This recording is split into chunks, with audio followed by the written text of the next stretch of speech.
Sangeeta Srivastava was a head designer at a famous toy manufacturing company. Due to the sudden COVID-19 lockdown, she was working from home. Sangeeta lived with her 6-year-old son, Vibhav. Vibhav was a sweet, talkative child who always had a story to tell. Usually, his nanny would listen to his endless chatter. But since she was stuck in her village, Vibhav was becoming lonely and sad as his mother stayed busy with her designs. One afternoon, Vibhav climbed into Sangeeta's lap. "Mama, please listen to me. Can you make me a talking doll? If I have one, I won't disturb you and I'll share all my stories with her." Seeing his innocent face, Sangeeta went to the storeroom. She remembered a few sample dolls that were sent from the factory for testing. She pulled out a doll that was beautiful, but had strange, slightly skewed eyes that gave off an eerie vibe.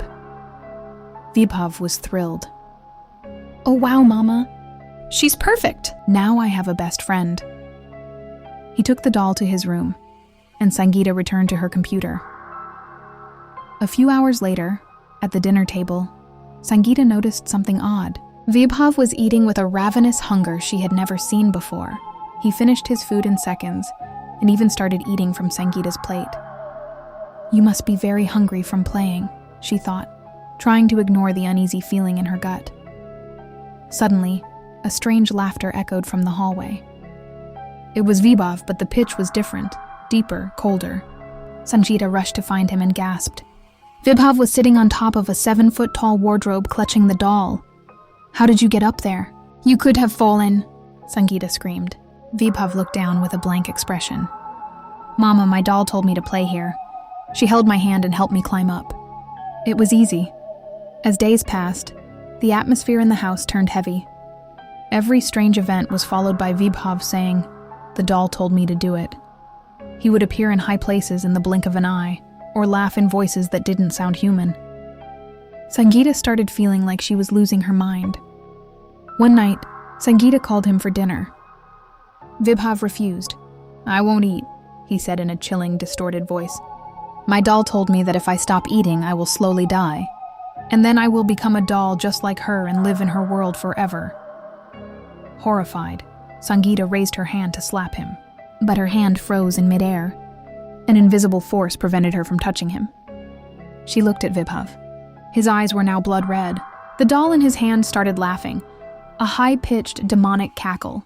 "You cannot touch us," both the doll and Vibhav spoke in a haunting unison. "Leave us alone." Terrified, Sangeeta fled to her room.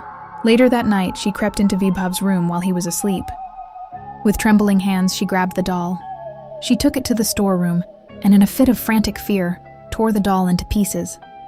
She packed the remains into a box and locked the door. "It's over," she whispered. "My son is safe."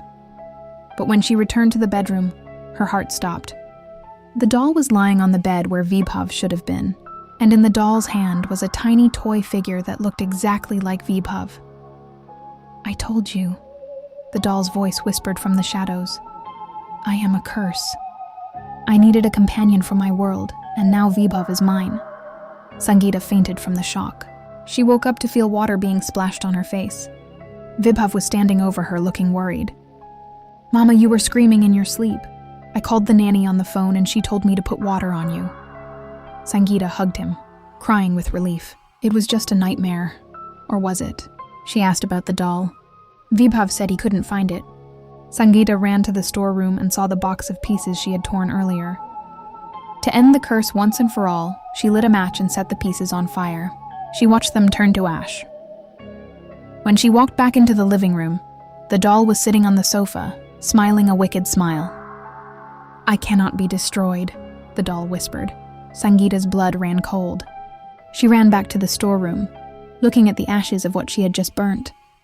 A horrific realization dawned on her. In her hallucination and madness, she hadn't burnt the doll. She had mistaken her own son for the doll. The ashes on the floor were all that remained of Vibhav.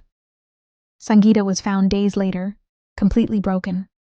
Now, in the corridors of a mental asylum, her voice can be heard echoing through the night. "I didn't kill him. I didn't kill my Vibhav. I was just burning the doll. It was just the doll,